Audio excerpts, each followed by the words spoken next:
Buenos días a todos. Estamos dispuestos, como lo ha dicho Marcela, a contestar todas las inquietudes sobre los documentos que han sido firmados en el día de ayer.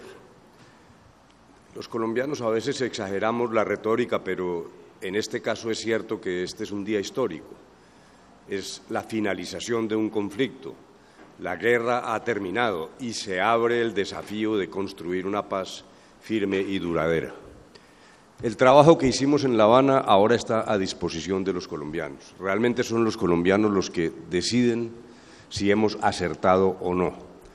Hay dos caminos. Continuamos en una situación de conflicto, agonizando después de ya casi 7 millones de víctimas, o abrimos las esperanzas de una paz firme.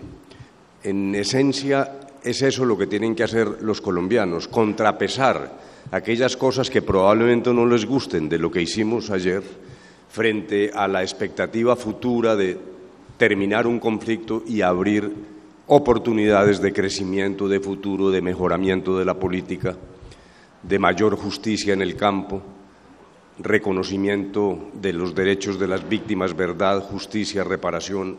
Esos son los caminos que se le abren a Colombia. Esa es la razón por la cual, en esencia, lo que queremos ahora es que ningún colombiano se abstenga de decidir. El 2 de octubre, en las urnas, cada quien podrá marcar el rumbo de Colombia. Ese es el desafío que tenemos ahora, en medio, naturalmente, de discusiones que son esenciales a la democracia. La democracia se nutre del disenso, pero como comunidad nacional tenemos que tomar una decisión, acatar el resultado y marcar el rumbo de Colombia. Por ahora me limito a hacer esa breve introducción y quedamos a disposición de ustedes.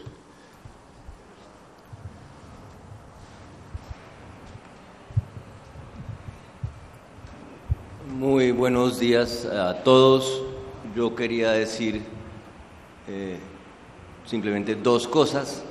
La primera es hacer un agradecimiento, agradecerle al presidente Juan Manuel Santos por haberle apostado a la paz, agradecerle a todos mis compañeros aquí en La Habana de la delegación, no solamente por su trabajo y dedicación, sino por la manera como aquí nos... Agradecerle a las decenas de personas de mi oficina, de la Oficina del Alto Comisionado para la Paz, que trabajaron día y noche para que este acuerdo fuera realidad. Y lo segundo, en la línea de Humberto de la Calle, es hacer un llamado para que más allá de la discusión política en Colombia, no perdamos de vista lo que está pasando en este momento. Si este acuerdo se lleva a la realidad, paramos la guerra, dejan de morir cientos de soldados y policías en Colombia año tras año y también los hombres y mujeres de las FARC. Y segundo, si este acuerdo se lleva a la realidad, Colombia tendrá, como lo dijo espléndidamente el día de ayer el doctor Humberto de la Calle, una nueva oportunidad, porque trabajamos no solo con dedicación, sino pensando en lo mejor para Colombia, en lo mejor para los colombianos, y estamos convencidos que si implementamos los acuerdos, sentaremos las bases de una paz estable y duradera. Muchas gracias. Gracias, comisionado de Paz. Les cuento cómo va a ser la dinámica de este ejercicio pedagógico. Primero nos vamos a enlazar con la cadena Caracol Radio. Todo el equipo negociador, para nuestros colegas que nos acompañan acá, estarán listos para responder sus inquietudes. Recuerdo quiénes están en la mesa principal, de izquierda a derecha. Está el empresario Gonzalo Restrepo, está Fran Per, el general Jorge Enrique Mora, Humberto de la Calle, nuestro jefe negociador, el alto comisionado para la paz, Sergio Jaramillo, el general Óscar Naranjo y el senador Roy Barreras. Este es nuestro equipo negociador. Por favor, en este momento le damos la palabra a Juan Fraile de Caracol Radio. Señores negociadores, muy buenos días. Ante todo, un reconocimiento por estos 4 años de trabajo y por darnos la oportunidad de contarle a los colombianos estas buenas noticias. El esfuerzo ha sido mutuo y de verdad que para la cadena Caracol fue un placer contarle a los colombianos que estas negociaciones habían concluido. Tenemos varias preguntas. La primera, ¿qué va a pasar con el ELN? ¿Cuál es el llamado a esa guerrilla? La segunda, el llamado para las personas que no están convencidas y que aún después de todo lo que ha sucedido no han definido su voto en el plebiscito. Para el general Mora, para el general Naranjo, el mensaje para los que están dudando al interior de las fuerzas militares y cuál va a ser el trato para esa disidencia que hay, que ustedes advirtieron que se advirtió en la guerrilla de las FARC. Y una final, ¿en qué quedó el tema de los niños? Ese compromiso que se estaba abordando, ha concluido la negociación, pero sabemos que es un tema pendiente. Muchas gracias. Empezamos una a una, Juan, por favor. Claro que sí. El ELN, ¿qué va a pasar con la guerrilla del ELN a partir de este paso? Pues yo creo que Sergio y Frank pudieran responder esa pregunta. Como todos ustedes saben, su querido Frank Pearl, que está aquí a la izquierda, ha estado al frente de ese tema. Yo solo digo lo que hemos repetido muchas veces: el presidente Santos ha dejado claro cuáles son los términos para dar inicio a la fase pública, se están haciendo todos los esfuerzos y el gobierno espera que eso pase muy prontamente.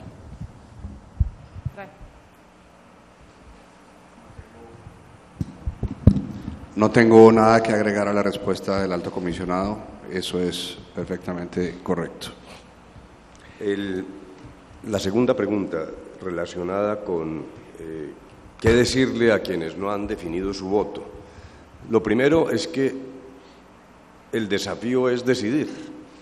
Realmente lo que no puede pasar es que alguien se abstenga o piense que no es importante esa convocatoria del 2 de octubre. Es un momento crucial para Colombia en el sentido de que hay dos caminos, básicamente. Nosotros lo que le pedimos a esos indecisos es que estudien los acuerdos, estamos a disposición para una maratón pedagógica, pero que tomen una decisión en conciencia. Ayer decíamos que nosotros estamos confiados de haber hecho el mejor trabajo posible. Ese es el mejor acuerdo posible. Claro, siempre alguien dirá, bueno, faltó una cosa, hubiera querido otra. Todos, en la mesa, las personas que se han opuesto, hasta las FARC deben decir que algo quedó faltando, probablemente. Pero eso es lo que hay. Sobre eso debemos decidir.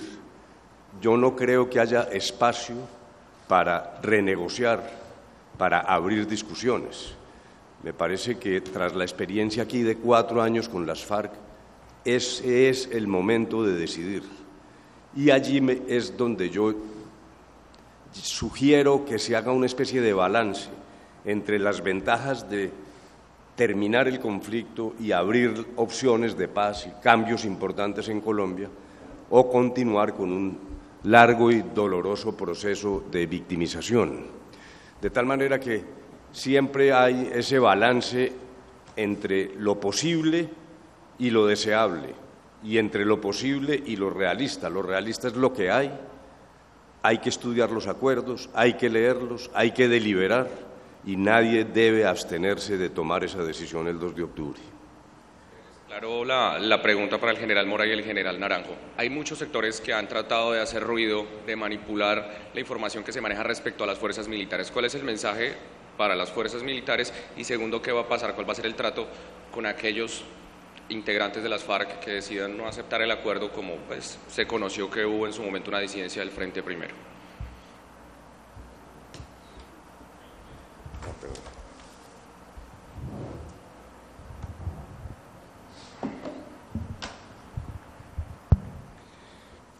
Bueno, muchas gracias. Un saludo muy especial a todos los colombianos que nos están escuchando en este momento. Con relación a la pregunta sobre las fuerzas militares, creo que lo primero que hay que decir es que le hemos cumplido a nuestros soldados y policías en lo que el señor presidente dijo desde el primer día. Las fuerzas militares no hacen parte de las negociaciones en La Habana, y hoy en día, cuando se han cerrado este proceso de negociaciones, le hemos cumplido. No se ha negociado un solo punto de las fuerzas militares en el proceso con las FARC. Nuestros soldados y nuestros policías han sido los garantes en este conflicto. Han sido los que han defendido a la sociedad, los que han garantizado la supervivencia del sistema democrático en Colombia. Y en este momento debemos los colombianos dar una mirada hacia ellos, rendirles un homenaje y expresarles los agradecimientos por la misión cumplida, por el sacrificio, por la entrega que ellos hicieron durante estos 50 y pico años de conflicto. Ellos son los victoriosos, nuestros soldados y policías son los victoriosos de este proceso que se le entrega hoy a los colombianos. Y como parte del fin del conflicto, es lógico que se presenten cambios y reformas en las instituciones, pero esos cambios y esas reformas nacen de las propias instituciones. Hemos visto en estos días al señor ministro de la Defensa, al comandante del Ejército, de la Armada y de la Fuerza Aérea, hablando y presentándole al país los cambios que se están sucediendo al interior de las instituciones. Nada que ver con los acuerdos de La Habana, son simples decisiones de las mismas instituciones. Y esas instituciones seguirán siendo los garantes de la seguridad de todos los colombianos. Con relación a las disidencias que puedan pasar, como han sucedido en todos los conflictos de la historia, pues sobre esas disidencias que se pueden presentar ya sabemos lo que va a suceder. Todo el peso de nuestras instituciones se orientará hacia ellas. Eso es simplemente lo que corresponde hacer a las propias instituciones y esas son las decisiones que el señor Presidente de la República le ha informado a los colombianos.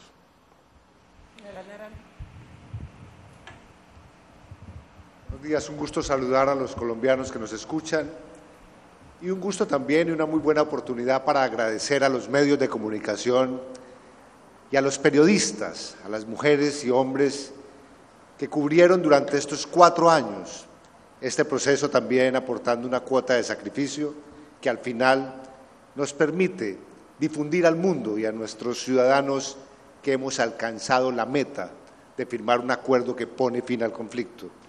Muchas gracias.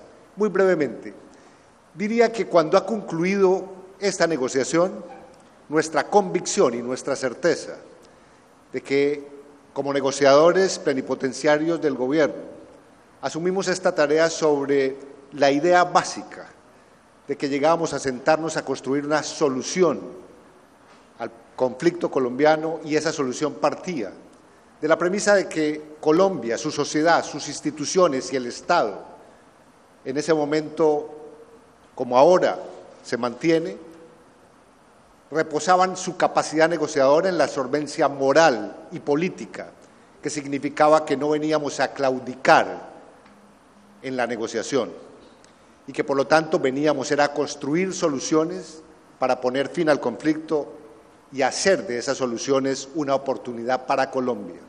Y por eso transmito con toda fuerza que hoy, firmado el acuerdo, la fuerza pública y la institucionalidad queda fortalecida y vigorizada y también habilitada para asumir lo que significa iniciar esta etapa de construcción de la paz. Y puedo afirmar también que vinimos a esta mesa sobre la convicción de que poner fin al conflicto debería significar más seguridad para los colombianos y en esa materia los ciudadanos pueden tener también toda la confianza de que el acuerdo lo que facilita es que el desempeño institucional aumente sus resultados, su efectividad para proteger integralmente a cada ciudadano. Y finalmente me repito a la frase usada por el señor Presidente en relación con las disidencias. Quien quede por fuera del acuerdo recibirá todo el peso de la ley. ¿Y el tema de los niños? Lo primero, está claro que todos los niños deben salir de filas, tienen que ser liberados en su totalidad y esa es una decisión de las partes respecto de la cual no hay duda.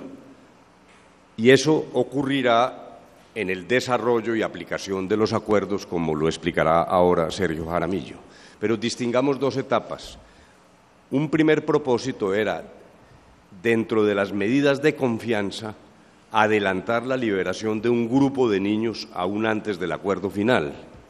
Como era un acto de confianza, había que aplicar la legalidad actual, y allí hubo diferencias entre las FARC y nosotros que impidieron lograr ese acuerdo concreto para un grupo de niños en momentos en que la mesa estaba funcionando. Transcurrido eso, ahora lo que tenemos es que aplicar el acuerdo a los efectos, repito, de la liberación de todos los niños. Dicho sea de paso, hay que recordar que entre los delitos no amnistiables, siguiendo los estándares internacionales, el reclutamiento de niños está dentro de esa lista de delitos que no serán amnistiados y frente a los cuales quien haya ejecutado ese reclutamiento tiene que responder ante la Jurisdicción Especial para la Paz. Le pido a Sergio que nos describa entonces el paso siguiente. Muy sencillamente porque todos ustedes saben que hace un par de meses, en un acto en La Habana, se anunció un acuerdo sobre menores con la presencia de Leila Cerrugui, la enviada especial del Secretario General de las Naciones Unidas para niños en conflicto. El gobierno está simplemente a la espera que las FARC tome la decisión de soltar esos primeros niños, y en el acuerdo ahora de reincorporación quedó el compromiso de construir, en línea con lo que ya se había acordado en el comunicado 70, un programa especial para menores que atienda sus necesidades, no solamente porque existe el derecho del niño, el interés superior del niño, sino porque si no le damos un tratamiento adecuado a esos menores, como ocurrió en algunos casos con los paramilitares, pues esos menores serán futuras fuentes de violencia. Y con plena conciencia de eso se acordó un programa especial para menores en el acuerdo. Bien, muchas gracias. En este momento vamos a darle la palabra a Silvia Patiño de Blue Radio. Silvia, por favor, una a una las preguntas. Perfecto, negociadores, muy buenos días. La primera de ellas, ¿cuánto va a costar todo el proceso de reintegración de la guerrilla de las FARC, teniendo en cuenta que aproximadamente cada guerrillero va a costar 20 o 22 millones de pesos? ¿Y cuánto de ese dinero va a aportar la guerrilla para su reintegración y también para la reparación de las víctimas? Frank, por favor. Colombia tiene una gran experiencia en el tema de reincorporación. Colombia tiene la capacidad institucional mejor calificada en el mundo para este tema. Lo que nosotros acordamos con las FARC es, en primer lugar, la posibilidad de que, bajo el principio de libertad individual, las personas que salgan de las FARC hagan su proceso de reincorporación económica de manera individual o de manera colectiva. Es decir, después de recibir el apoyo psicosocial y de finalizar una ruta educativa, ellos podrían recibir un apoyo para emprender un plan de negocio con otras personas, incluyendo personas que nunca han sido guerrilleros, o podrían emprender un proyecto económico individual. En ese sentido, uno de los temas que más le preocupan a los colombianos es el tema de la equidad. Entonces, básicamente lo que acordamos es que por los primeros 24 meses, los exguerrilleros de las FARC recibirán hasta el 90% de un salario mínimo legal para mantenerse, y obviamente esto está sujeto a que estén en el proceso de reincorporación. Después del mes 24, simplemente estamos manteniendo lo que hay hoy. Y lo que hay hoy es un apoyo monetario condicionado a que las personas estén validando primaria o validando bachillerato o haciendo cursos de formación técnica en el SENA, todo dirigido a que puedan aterrizar en un empleo formal o en un proyecto productivo.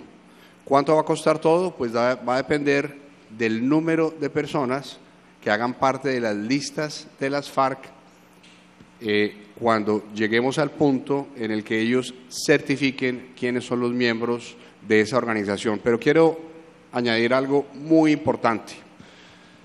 Si uno compara cuánto se gasta en Colombia por año, por una persona que está en una cárcel, y ve que los porcentajes de reincidencia de las personas que salen de las cárceles superan el 75%, y compara las cifras de las cuales estamos hablando, claramente ve que aquí estamos hablando de unas cifras que son 40 o 50% menos, y tenemos estadísticas de los últimos 10 años que muestran que los porcentajes de éxito son del 92%.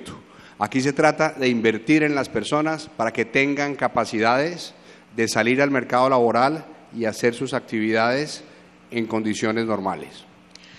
¿Tienen algún aproximado, de todas maneras, aunque eso depende de la lista, usted lo decía, doctor Pearl, pero tienen algún aproximado de cuánto puede costar este proceso de reintegración?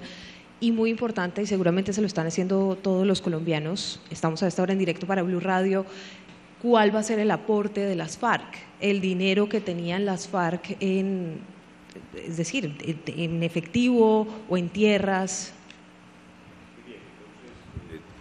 Quisiera complementar lo que ha dicho Frank, haciendo una comparación adicional, porque me parece que esta pregunta debe responderse tomando en consideración un contexto más amplio. Frank hizo una comparación entre los costos de la reincorporación y el costo del sistema. Esa comparación al costo de la guerra. Nos hemos preguntado cuánto vale un Black Hawk o una bomba. Luego me parece que esto hay que ponerlo en contexto, en primer lugar. En segundo lugar, las sumas acordadas corresponden, como lo señaló Frank, en esencia al estándar que se viene pagando hoy a los reinsertados.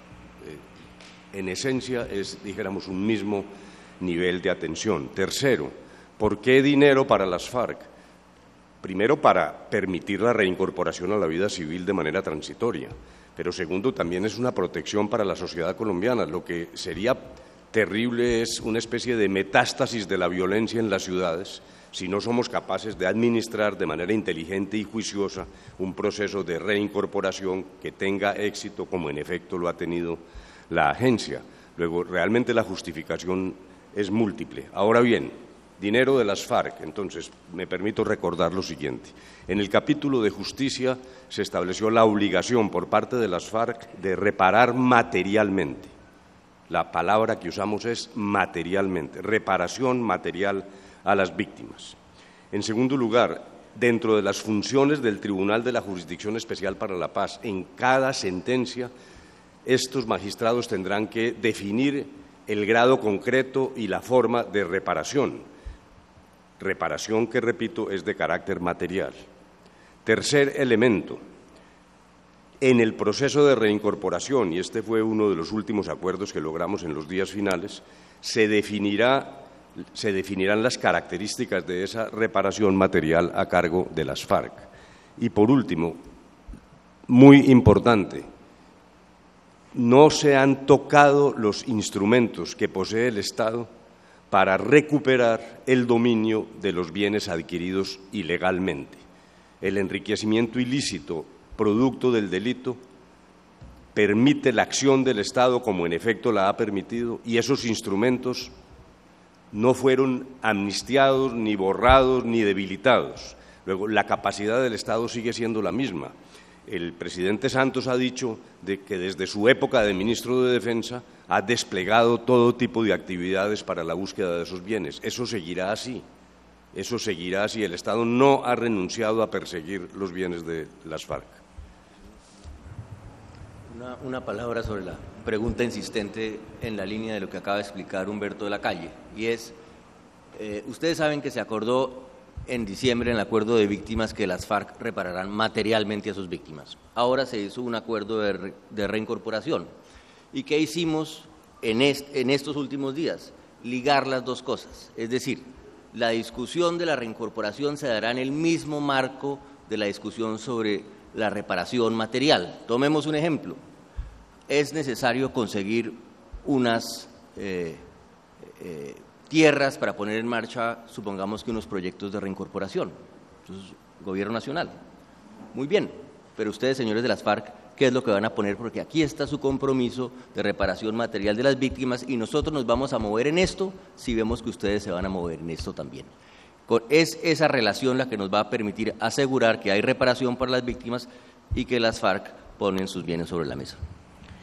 Esta pues es una pregunta muy sencilla. ¿Cuándo es el día D? ¿Cuándo se define el día D?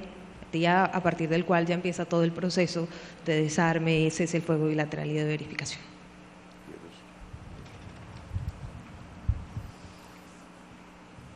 El acuerdo general del 2012, que entre otras cosas firmamos con Frank Pearl hace casi exactamente 4 años, el 26 de diciembre, dice que todo el proceso, el fin del conflicto, se desencadena con la firma del acuerdo. Sobre esa base se hizo todo un cronograma. ¿Qué ocurrió ayer? Ayer ocurrió la terminación de las conversaciones y se firmó el texto para que los colombianos, como explicó Humberto de la Calle, sepan que ese es el texto inmodificable que tendrán que considerar. Luego vendrá la firma del acuerdo por parte del presidente de la República y en ese momento se desencadena un cronograma que ya está acordado y que tenemos que detallar aún algunas cosas con las FARC, razón por la cual, entre otras cosas, permaneceremos en La Habana hasta el día de mañana. Una precisión, doctor de la Calle, ¿el día D será antes o después del plebiscito? Justamente lo que acaba de decir Sergio Jaramillo es lo correcto. A partir de la firma formal para esos efectos que hará el presidente de la República en fecha que vamos a convenir, comienzan a aplicarse los plazos para el día del comienzo de la movilización de la guerrilla a las zonas, la destrucción del armamento poco elaborado, todo el método de desmovilización que se pactó el 23 de junio. Esa fecha será antes del plebiscito. O sea, en el momento del plebiscito estará corriendo el reloj de los 180 días para la entrega de la última arma en poder de las FARC. Y tenemos la última pregunta en directo también para Blue Radio, que tiene que ver con la ley de amnistía. ¿En qué momento empieza a regir la amnistía para los guerrilleros? La ley de amnistía, según el acuerdo que se hizo de Jurisdicción Especial para la Paz, corresponde a una ley del Congreso. Luego es el Congreso el que debe adoptar esa ley. Y creemos que el mejor escenario para esa discusión es el sistema legislativo especial, el procedimiento especial legislativo, la vía rápida, que solo estará en marcha después del plebiscito. Allí se llevará el proyecto de ley de amnistía. Entre tanto, lo que sí hemos hecho es convenir con las FARC los lineamientos de la amnistía. Hemos discutido en La Habana las características de esa amnistía y los colombianos podrán conocer cuáles son esas características. Pero, repito, la decisión corresponde al Congreso. Ahora bien, para que pongamos en contexto la discusión, no olvidemos, si esto fuera una pirámide, los delitos que están en la cúspide, que son los delitos más graves de carácter internacional, no serán amnistiados. Siempre que hablemos de amnistía debemos recordar que hay delitos que no serán amnistiados. Y en la base de la pirámide los delitos comunes no pueden ser amnistiados. En esa zona intermedia hay delitos que pueden ser o no amnistiados en función de las circunstancias específicas de los acontecimientos. Delitos inherentes al proceso de rebelión pueden tener una amnistía más rápida. En los delitos donde hay que discutir circunstancias de hecho, por ejemplo, si un homicidio fue en combate o fuera de combate, será el tribunal el que tome las decisiones en materia de amnistía. Pero esa es, dijéramos, la hoja de ruta y, en todo caso, la amnistía corresponde adoptarla al Congreso de la República. Muchas gracias. Muchas gracias. Continuamos con este ejercicio de pedagogía. En este momento les recuerdo, están viendo la señal a través del canal institucional, de las páginas web de RTBC, de Presidencia de la República y siguiéndonos a través de la Radio Nacional. Continuamos con esta pedagogía. El turno es para Carla Alcila del canal RCE. Muy buenos días, negociadores, compañeros, colegas. Yo estoy en representación de la Alianza de Televisión, RCN Radio y la FM. Bueno, el alto comisionado acaba de decir que en el tema de menores están a la espera de que las FARC definan cuándo van a soltar a los menores. Ese punto no quedó en el acuerdo. ¿cuándo definitivamente van a soltar a los niños que se había acordado, como muy bien lo dijeron ahora? Las voy haciendo, ¿cierto? Vamos sí. una mejor. Vale. Entonces, Sergio, una. No, ya lo explicó Humberto. Ese acuerdo fue una medida de construcción de confianza en este proceso. Y eso ya se pactó, y lo único que tiene que ocurrir es cumplirse. Eso no, lo que quedó en el acuerdo final es ya el programa para todos los menores. Había una medida de construcción de confianza que era que iban a salir los primeros menores, todo está acordado y listo, las FARC tienen simplemente que proceder. Y segundo, ¿cuándo tendrían que proceder? Pues esa pregunta, si las FARC hacen una rueda de prensa, usted se la puede hacer. Por eso, pero entonces no quedó acordado cuándo van a proceder. No, porque, como explicó Humberto de la Calle, ellos por unas razones jurídicas no han querido dar el paso. Vale, bueno. En entrevista al presidente Juan Manuel Santos con nuestra directora Claudia Gorizati, él dijo que no se les iban a dar o entregar curules a dedo a las FARC.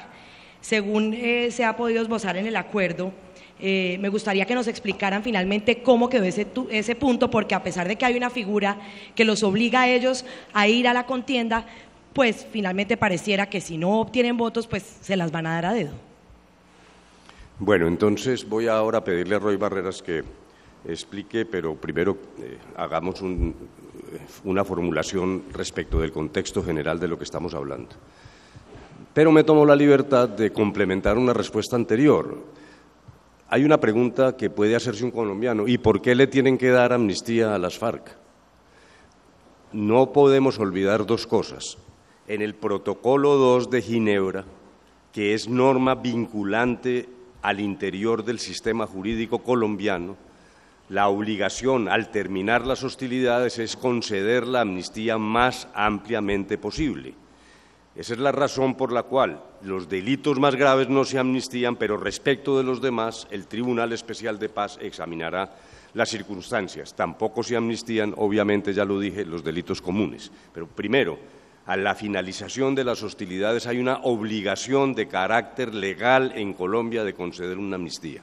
Y en segundo lugar, la tradición colombiana desde el comienzo de la República ha sido la de mantener la figura del delito político y los delitos conexos al delito político, y es en cumplimiento del Protocolo 2 y de esa tradición colombiana y de la existencia del delito político en la propia Constitución donde aparece la necesidad de proceder a dar ese paso a través del Congreso. En segundo lugar, curules a dedo no hay, ni habrá, ni se concedieron. No hay curules a dedo. Eso ha ocurrido en el pasado. A veces es bueno refrescar la memoria. Por ejemplo, si se leen los artículos transitorios 12 y 13 de la Constitución actual, en esos artículos que fueron votados mayoritariamente, incluso con aplausos por los constituyentes, algunos de los cuales ahora critican esto, allí se le dieron facultades al presidente de la República de ese entonces para crear curules y asignarlas a dedo. Eso no ha ocurrido aquí. Las FARC deberán ir a las elecciones en el 2018. Lo que se ha pactado es una especie de malla de protección, un mínimo que va a explicar Roy Barreras, porque es el incentivo para que un grupo que deja las armas ingrese a la vida civil. Termino diciendo esto y transfiriéndole la palabra a Roy. El propósito de cualquier acuerdo de paz en el mundo es la dejación de las armas y el ingreso a la vida política civil en democracia. Los colombianos no podemos perder de vista eso. La incorporación de los excombatientes a los organismos de representación es un elemento clave que exige la decisión de garantizar un resultado temporalmente, pero en el caso de Colombia, repito, este acuerdo obliga a las FARC a asistir a las urnas, lo cual me parece que le da una enorme solidez democrática a esa decisión. Una palabra antes de que nuestro querido senador Roy Barreras les explique exactamente lo que se acordó. Y es cuál es el concepto de esto. El concepto es que un acuerdo de paz con una guerrilla significa una transición política. Tiene que facilitar la participación en política de esa guerrilla. Pero por lo mismo, por lo que es una transición política, esa guerrilla debe ir a participar en la democracia, debe ir a donde los colombianos a convencerlos. Y ese es el concepto. Tienen que ir y hacer campaña, y tienen que convencer a los colombianos de sus ideas. Pero para estabilizar la transición le ponemos debajo un seguro de vida. Internamente llamábamos esto la red. Es como un trapecista que se lanza, dice, lance con su trapecio, que si no coge el otro y se cae, debajo tendrá una red que lo atrape para que no se mate, pero usted se tiene que lanzar. Senador. Bueno, buenos días a todos y a todas. Han respondido con suficiente amplitud los doctores de la Calle y Jaramillo.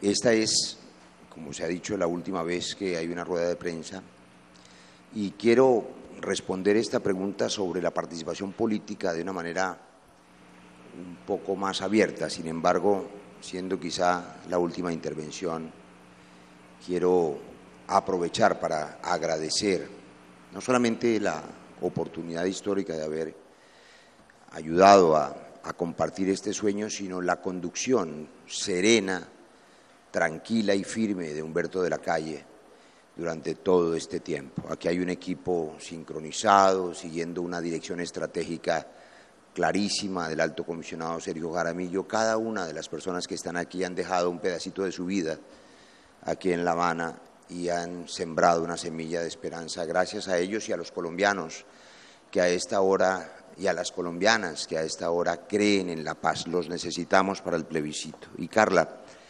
el tema de la participación política no se limita solamente al asunto de dónde van a tener vocería quienes abandonan la violencia para apostarle a la democracia. La participación política es mucho más amplia. Ustedes han vivido, los comunicadores, de manera directa, los espacios abiertos, la manera como esta sociedad cada vez más incluyente ha escuchado aquí voces, las voces de las mujeres, las voces de las comunidades étnicas, de los indígenas, de los afrodescendientes, las comunidades participando de manera mucho más amplia. El acuerdo de paz es una gran oportunidad para la inclusión política. Y en medio de eso, claro, su pregunta que ha sido respondida, implica cambiar las armas por las urnas. Solamente una frase para reiterar: no habrá curules a dedo, no hay curules gratuitas ni automáticas, no se regalan curules. Será decisión en el 2018 de los colombianos. Tendrán que ir a las urnas en unas condiciones que garanticen una mínima vocería, pero a diferencia del pasado y a diferencia de lo que se le propuso a los colombianos en la Constitución del 91 y en el referendo del año 2003, en esta ocasión nunca se ofrecieron y nunca se otorgaron curules a dedo.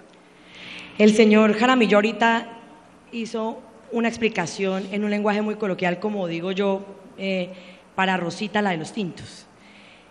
El acuerdo tiene un lenguaje un poco técnico, que Rosita, la de los tintos, puede que no lo vaya a entender.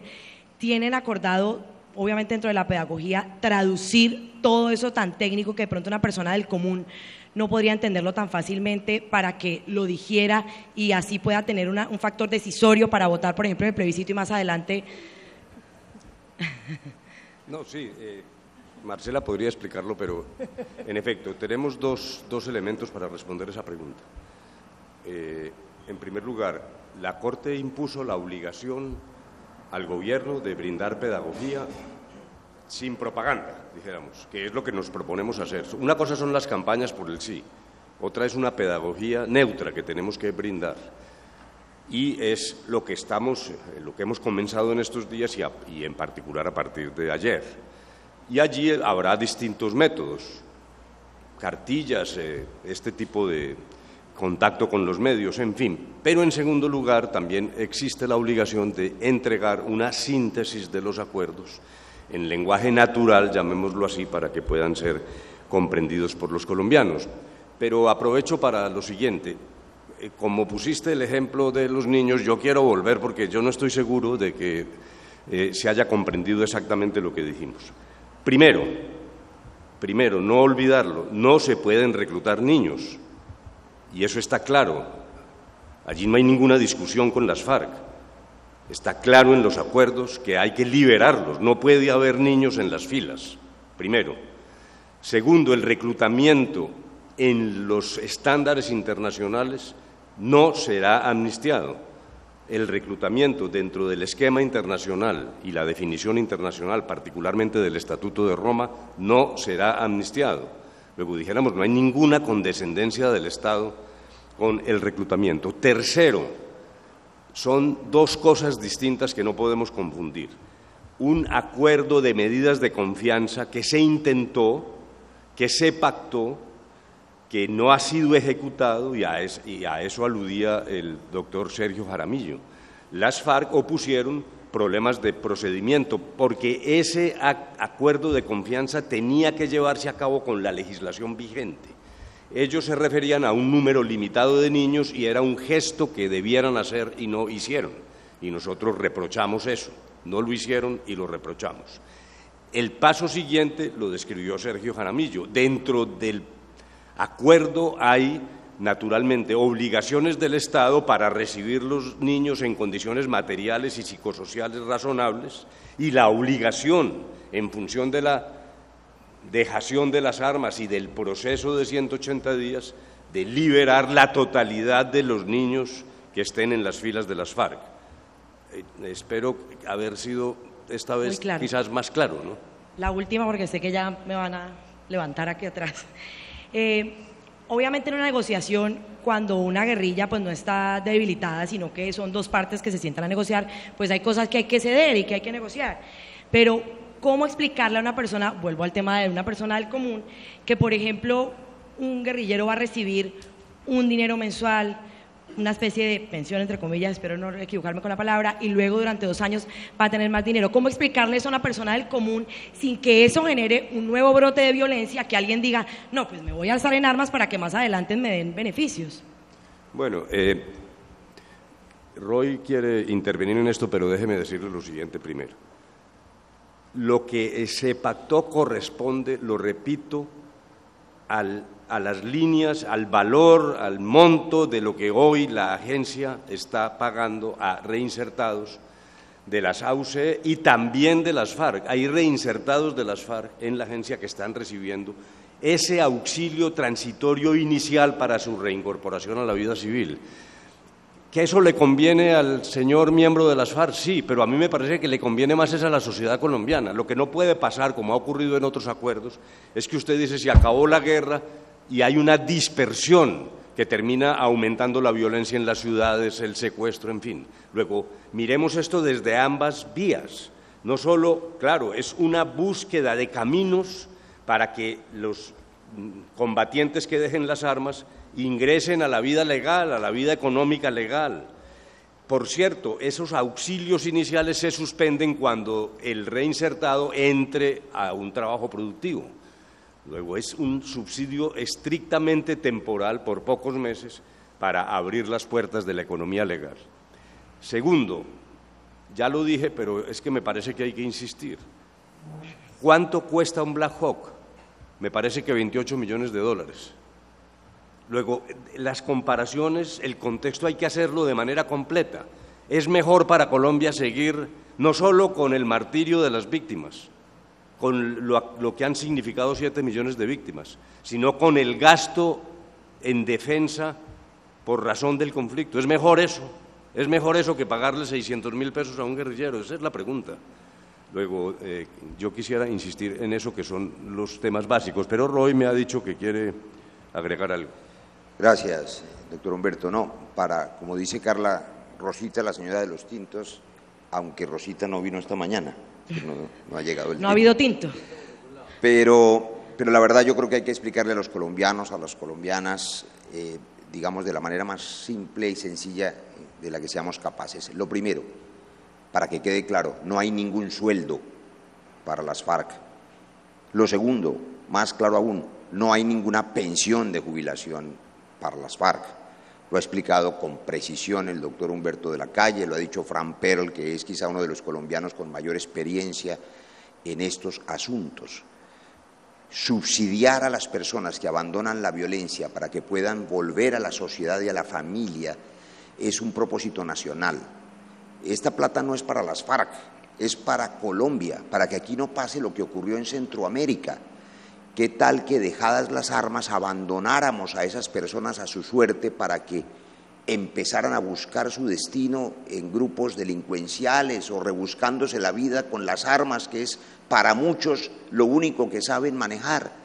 Es una necesidad para Colombia y todos tenemos que ayudar, no solamente con estos subsidios que estarán vigentes mientras ellos cumplan el plan, mientras estén en una ruta educativa, mientras empiecen a caminar por la vía de la paz.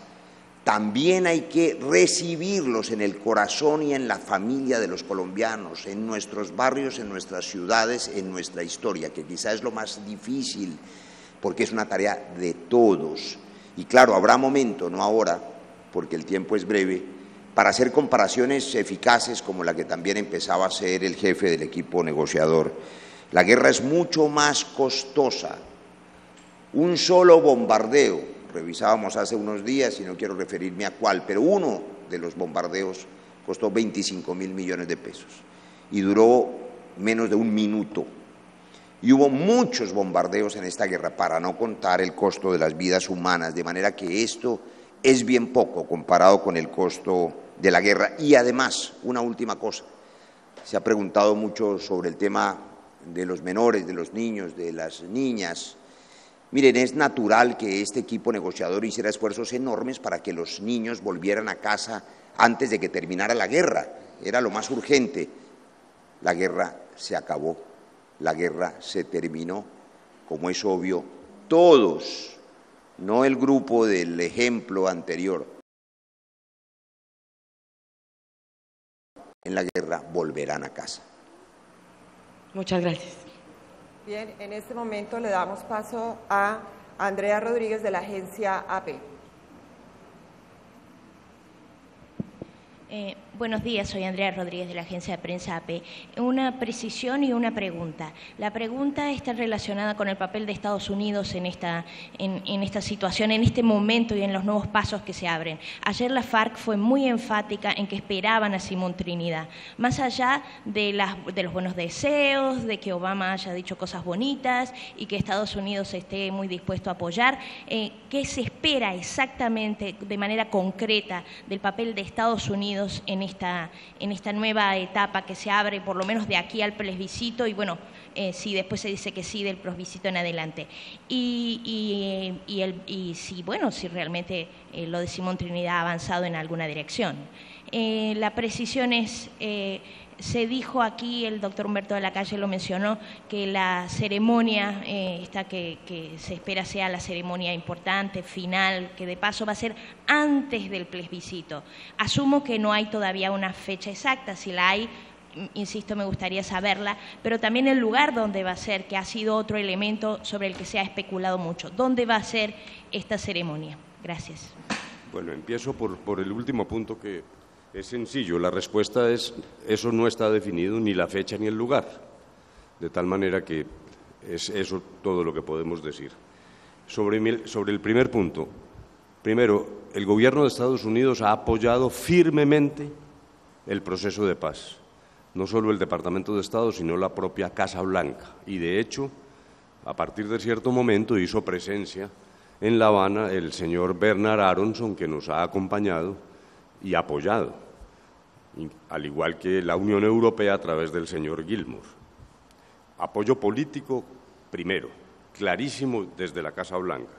Segundo, en concreto, el señor Kerry, que vino a La Habana, fue enfático en señalar dos puntos en los que Estados Unidos estaba dispuesto a colaborar de manera eficaz en todo el proceso de reincorporación y, en particular, el esquema de garantías de seguridad para quienes dejen las armas, que correspondió a un acuerdo que fue liderado por el general Óscar Naranjo. Allí hubo, dijéramos, una expresión concreta de apoyo material. En tercer lugar, el apoyo de la comunidad internacional, y no solo de Estados Unidos, ha sido sustancial.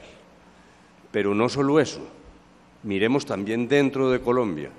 Por ejemplo, el sector empresarial. Yo quisiera que Gonzalo les contara qué siente él en el empresariado respecto del apoyo a este proceso. Bueno, muchas gracias a todos.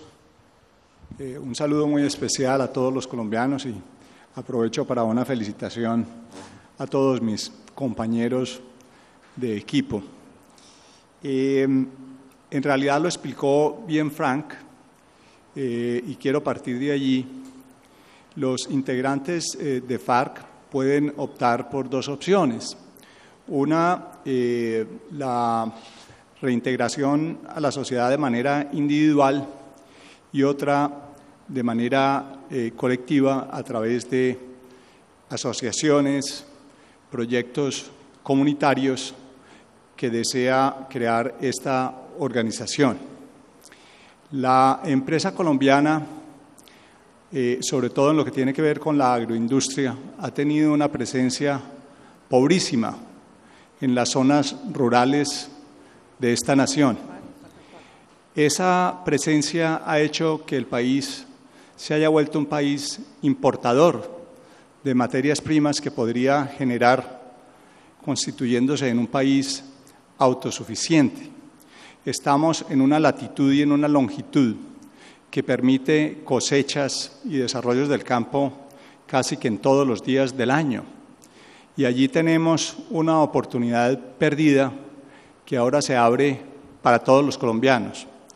Yo he vivido muy cerca durante esta negociación los programas y las ideas que tiene la FARC en cuanto a proyectos asociativos y de grupo, y en ello requieren la asistencia y la unión con el medio empresarial, y están dispuestos a jugársela y a trabajar con ellos.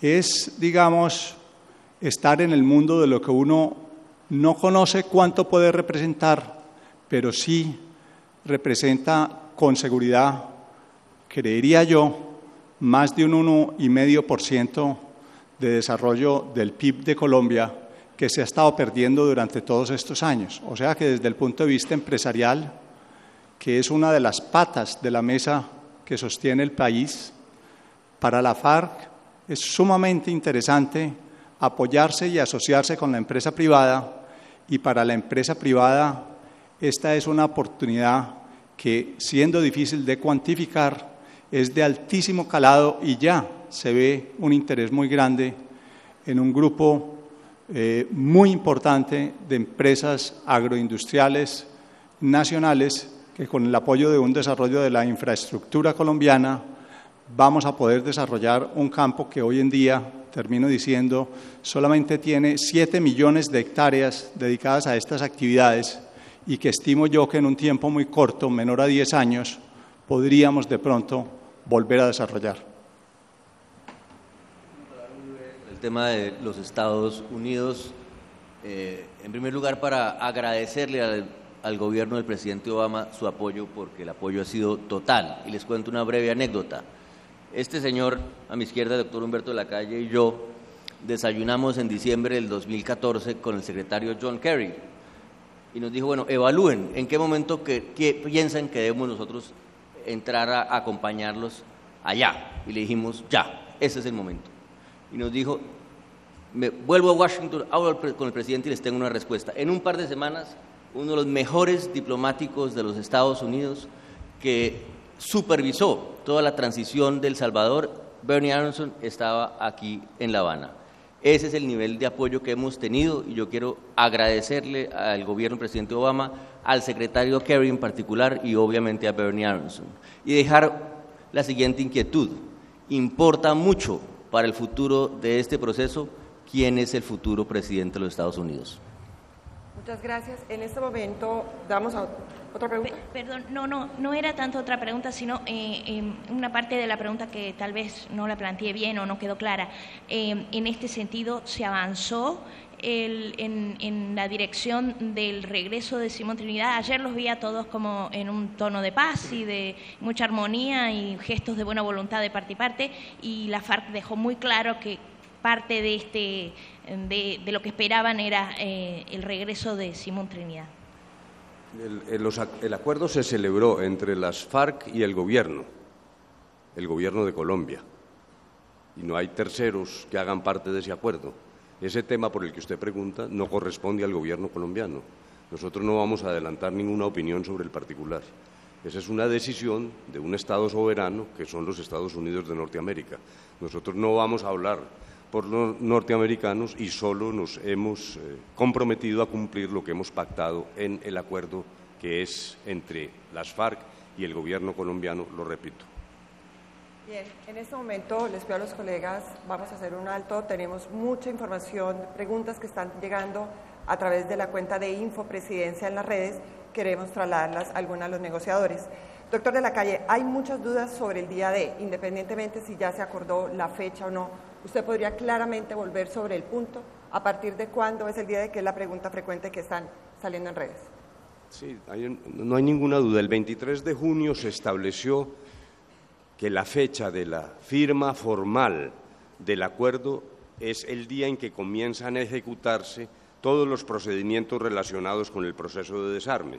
Dijéramos, hay ubicación de las tropas nuestras, las del gobierno, hay la creación de canales para que las FARC se muevan y vayan a las zonas que han sido escogidas para su permanencia durante el desarme.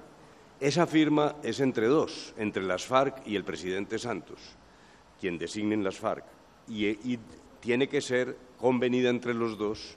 Estamos en este momento precisando cuándo lo permiten las agendas y a partir de ese momento, que en todo caso será antes del plebiscito, como ya lo respondí, comienza el proceso de desarme. Pongo un ejemplo, 5 días después de esa firma, las FARC entran, comienza su movilización hacia las zonas, luego vienen entregas de armas por grupos de porcentaje, 30%, 30%, 40%. Esas armas terminarán en manos de Naciones Unidas exclusivamente. El día 180 no habrá un arma en poder de las FARC. Pero no podemos adelantarnos hoy, es un tema en el que estamos trabajando para establecer el momento de esa ceremonia formal.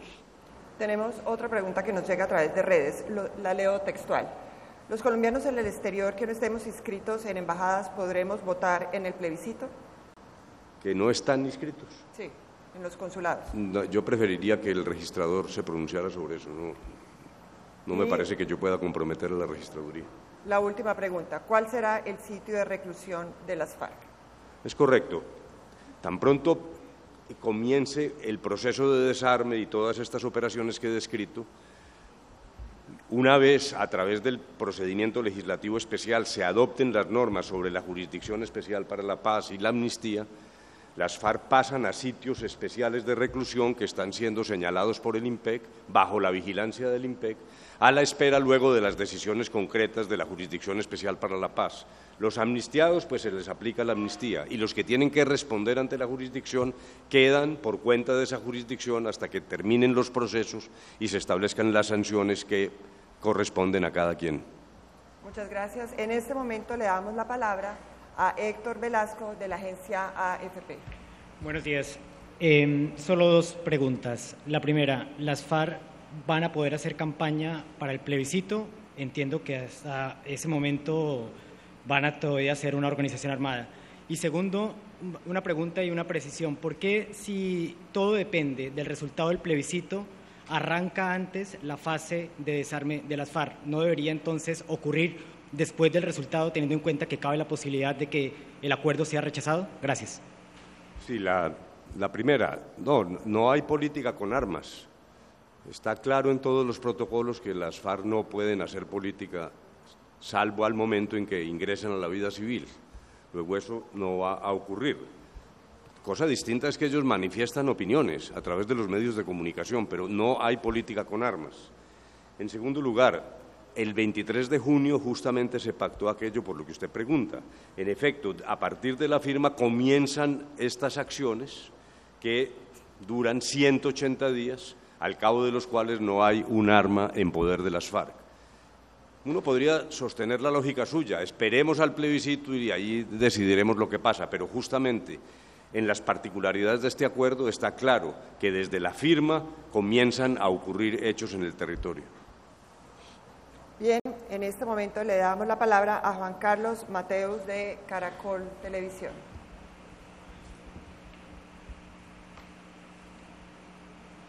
Señores, muy buenos días.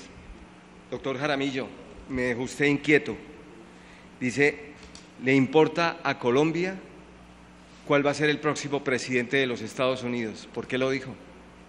¿Cuál es la diferencia entre Trump y Hillary Clinton para Colombia? No, yo no puedo intervenir en la política de los Estados Unidos. Yo lo que quiero decir es que el apoyo del gobierno Obama ha sido total y definitivo para el proceso. Y uno quisiera que en la fase de implementación se mantuviera y evidentemente eso va a depender de esa elección. La segunda inquietud, señores generales, para la opinión, para la persona común y corriente, la que anda en la calle, la de a pie, ¿cuál es la diferencia hoy con la que ustedes como generales que combatieron y hoy hablan de paz y hoy han trabajado por la paz, hay entre el Caguán de las FARC y La Habana de las FARC? Por favor.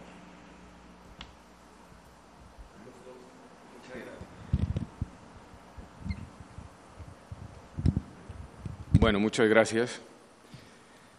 Pues yo creo que la diferencia es una diferencia de fondo, es una diferencia profunda entre los dos procesos. Durante el proceso del Caguán me tocó desempeñarme como comandante del ejército, o sea que conocí todo el interior, el manejo del proceso del Caguán. Y el proceso de La Habana lo he vivido aquí como miembro del equipo negociador, circunstancia que le agradezco al señor presidente y a los colombianos haberme brindado la oportunidad de servirle una vez más a Colombia. La diferencia es del cielo a la tierra. En el Caguán no se llegó absolutamente a ningún acuerdo, En el Caguán sucedieron cosas que nunca se pactaron ni se planearon. Y aquí estamos presentándole a los colombianos un acuerdo serio, con un contenido que nos da seguridad que realmente se va a llegar al fin del conflicto, un acuerdo que le asegura a Colombia la entrega de las armas, un acuerdo que le asegura a Colombia que el movimiento armado desaparece para siempre y un acuerdo que le dice a los colombianos que un movimiento armado se desarma y se incorpora a la sociedad, conforma un partido político y respeta a esa sociedad, a la democracia a la cual le había declarado la guerra, se incorpora al sistema y yo creo que esa es la mayor garantía que tenemos y es un cambio del cielo a la tierra. No hay punto de comparación entre los dos procesos. Quisiera, digamos, ahora que tenemos acuerdo final, poniendo justamente fin al conflicto, remitirme a la afirmación que hizo el señor presidente Juan Manuel Santos el día de ayer, cuando parte del reconocimiento que los gobiernos del presidente Betancur, el presidente Barco, el presidente Gaviria, el presidente Samper, el presidente Pastrana y el presidente Uribe, todos ellos hicieron esfuerzos para que la paz llegara a Colombia. Y por lo tanto uno lo que podría decir es que estamos hoy presentando este acuerdo sobre un acumulado histórico de lecciones aprendidas, de éxitos y de fracasos. Pero al final lo que cuenta es que la voluntad para que la paz llegase y hoy podamos presentar ese resultado corresponde a distintos esfuerzos de distintos gobiernos que usaron distintas metodologías, que seguramente serán valoradas cuando se hagan análisis históricos en relación con este esfuerzo.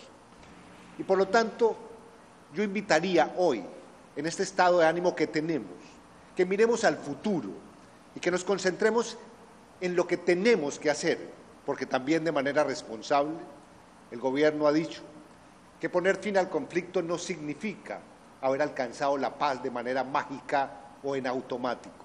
Y por lo tanto, los desafíos que tenemos nos invitan a mirar al presente y al futuro y a orar sobre este acumulado histórico del pasado, que realmente hoy creo que es el mejor homenaje a las víctimas que a lo largo de estos años padecieron el conflicto. Humberto, un minuto para la primera pregunta de Juan Carlos.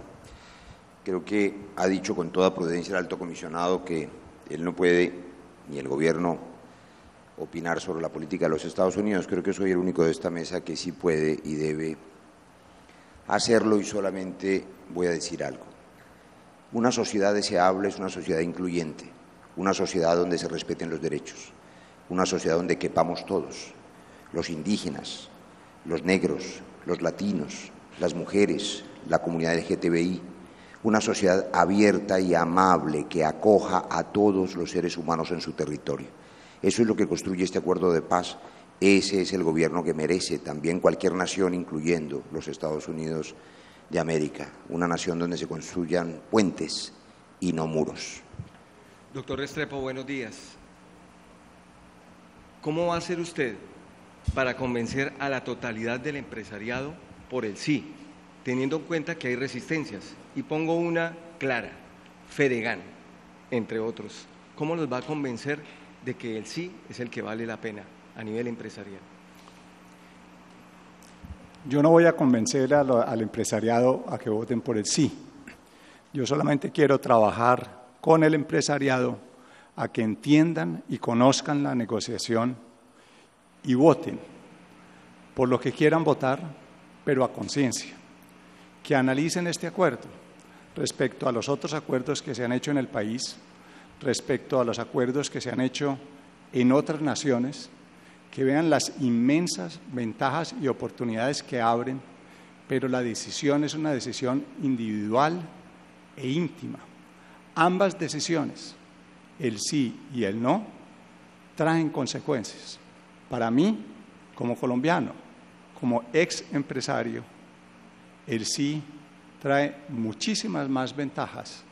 Preguntaría yo, además, ¿cuánto vale una sola vida? Pero, por supuesto, la decisión es de todos y cada uno de ellos.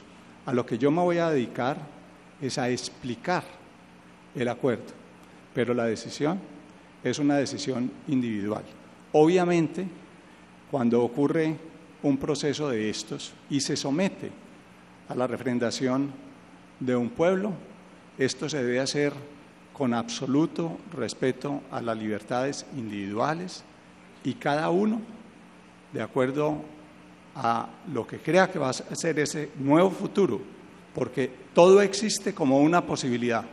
Existe la posibilidad de fracasar si no nos unimos y trabajamos juntos en esta inmensa oportunidad de vivir en un país en paz, del cual mi generación apenas si acaso tuvo 10 años de tranquilidad.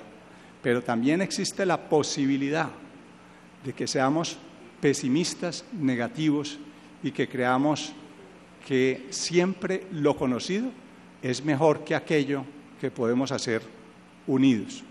Yo le diría a los empresarios que saben construir futuro, crear riqueza, combinar recursos, que nunca habían tenido una oportunidad como esta, pero que voten a conciencia, que voten, no que voten por sí o no, eso yo no lo puedo decidir. Doctor de la Calle, en términos bien prácticos, ¿qué pasa? Y es la pregunta que se le hace a cualquier persona en Colombia.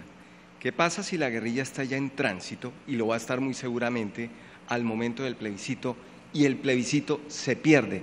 ¿Cómo se va a manejar ese tema? No, dijéramos que tomemos esto desde más arriba. Yo creo que no se va a perder, dijéramos. Obviamente. Sí, pero usted me plantea una hipótesis son las opciones. Y le respondo por esa hipótesis.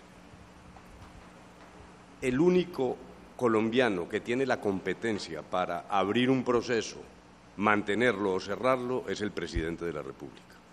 El presidente de la República ha dicho, si llegase a ganar el no, se acaba el proceso, se acabó la negociación. ¿Cuáles son las consecuencias? A mí me parece que serían catastróficas, entre otras cosas por un recuento de experiencias pasadas. Fíjese que cada que se ha roto un proceso de conversaciones ha pasado por lo menos una década para reiniciarlo.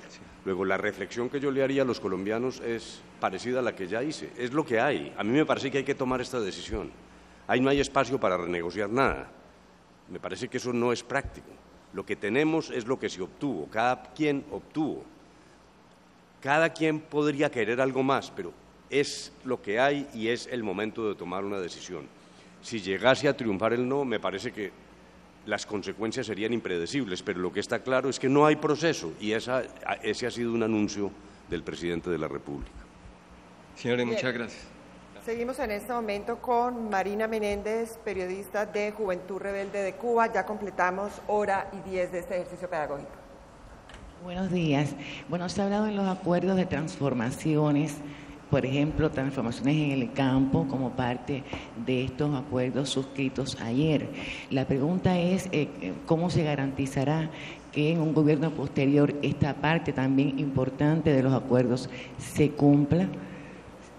Y por otra parte quería insistir en el tema de cómo se preparará todo el pueblo de Colombia para que esté en condiciones de participar en el plebiscito. Se ha hablado de cartillas, de resúmenes, pero también pienso que en un país tan extenso, cómo se hará llegar también al último colombiano los acuerdos y también la posibilidad de participar en el plebiscito del 2 de octubre. Gracias. Sobre el primer punto, hay todo un capítulo de verificación. Yo le pediría al general Naranjo que precise esto y luego vamos al segundo tema. Muchas gracias. Evidentemente, hemos firmado un acuerdo convencidos de que hay que cumplir lo pactado. Y a pesar de esa voluntad de las partes y de ese compromiso que es indiscutible e incontrovertible, el acuerdo adicionalmente crea mecanismos para asegurar el cumplimiento de lo acordado. Esos mecanismos parten de la necesidad de mantener y prolongar ya con posterioridad a la firma una mesa que hemos llamado de Comisión de Seguimiento, Verificación y Resolución de Diferencias. Esa mesa que tendrá participación de personas de las FARC y de altos funcionarios del gobierno se ocupará de esa materia. Esa mesa al mismo tiempo tiene previsto el acompañamiento internacional para la verificación a través de dos componentes. El componente integrado por los países garantes y acompañantes de este proceso, que han demostrado que a lo largo de estos 4 años han sido útiles y han contribuido no solamente a facilitar la negociación, sino a encontrar soluciones creativas y, en todo caso, a mantener el espíritu para cerrar el conflicto y poner en marcha la construcción de la paz. Ese acompañamiento internacional tendrá una vocería que resulta novedosa en estos modelos de verificación internacional, donde hemos llegado a un acuerdo con las FARC, de que ellos elegirán una figura internacional y una personalidad de gran entidad, y el gobierno hará lo propio, para que sean esos dos únicos voceros internacionales elegidos por las partes quienes transmitan al país los informes de avance, de cumplimiento o no de lo pactado y en general de la implementación de los acuerdos. Y por otro lado, es claro, ha sido público, es evidente que de cara a la dejación de armas y al cese definitivo bilateral de fuego y hostilidades, el mecanismo tripartito liderado por Naciones Unidas con componentes de países de la CELAC hará esa verificación que más adelante, finalizada esa etapa, se mantendrá bajo condiciones especiales para velar, particularmente que se cumplan los acuerdos sobre reincorporación y garantías de seguridad para los integrantes de las FARC y en general para las comunidades, porque recuerdo, el tema de la reincorporación, sumado al tema de garantías de seguridad, está construido y diseñado sobre la base de que son las comunidades, son todos los ciudadanos quienes deben recibir los dividendos de esa nueva situación con ausencia del conflicto, sin armas y con presencia integral del Estado, verificando que se produzcan espacios de convivencia en esas antiguas zonas donde el conflicto fue intenso. Y pedagogía. Así es, doctor, y con esta información que les vamos a dar sobre el tema de pedagogía vamos a cerrar este ejercicio. En este momento los acuerdos ya se encuentran publicados, están en la página web de Presidencia de la República, presidencia.gov.co, en la página de la Mesa de Conversaciones, mesadeconversaciones.com.co, en la página del Alto Comisionado para la Paz, a través de nuestros Twitter, pero además a través de Presidencia de la República vamos a hacer un ejercicio. A partir de los próximos días, este equipo negociador estará visitando el país en charlas con estudiantes, con empresarios, con amas de casa, para escucharlos y para explicarles los alcances del acuerdo. Así que desde ya pueden utilizar estas páginas, estas redes sociales para conocer los acuerdos. Y finalmente, el diario oficial ya lo montó en su página web. Con esto, muchas gracias, nos despedimos. Perdón, antes de cerrar, vamos a darle la palabra al Alto Comisionado para la Paz. Una última palabra siguiendo una observación muy importante que hizo esta mañana Humberto de la Calle. Yo quisiera decir lo siguiente, nosotros yo creo, desde el punto de vista humano, estamos aquí tan cansados que escasamente nos damos cuenta que esto se terminó, pero es la realidad, esto se terminó y lo que sigue es que cada uno de ustedes, cada colombiano tome la decisión más importante de su vida y la tome a conciencia. Y ahí tenemos que tener claro qué es realidad y qué es ficción. Y la idea de que puede haber una renegociación, de mi punto de vista, es una absoluta ficción. Háganse la siguiente pregunta. ¿Por qué duró tanto tiempo esta negociación? Hay varias explicaciones, pero una de ellas es porque el gobierno no estaba dispuesto a aceptar una cantidad de cosas de las FARC, que las FARC llamaron sus salvedades y que las pueden leer en sus documentos, pero que no las encontrarán en el acuerdo final porque no las aceptamos. No aceptamos que hay que quitarle la tierra a los grandes propietarios, no aceptamos que hay que reformar en La Habana a nuestras fuerzas militares, etcétera, etcétera, etcétera. De la misma manera, las FARC tenían unas cosas que no podían aceptar, y una de las cosas que no podían aceptar es que no los dejaran participar en política, en una transición política, y que tuvieran que irse a la cárcel como si fueran unos delincuentes ordinarios y no parte de un proceso de paz. Eso era el punto de vista de las FARC y este es el resultado de la negociación. Eso es lo que los colombianos tienen que estudiar y pueden leer ahora en la página de la Presidencia y nosotros nos vamos a dedicar, como dijo muy bien Gonzalo Restrepo, a explicar y a explicar y a explicar para que ustedes los colombianos tomen la decisión que quieran. Muchas gracias.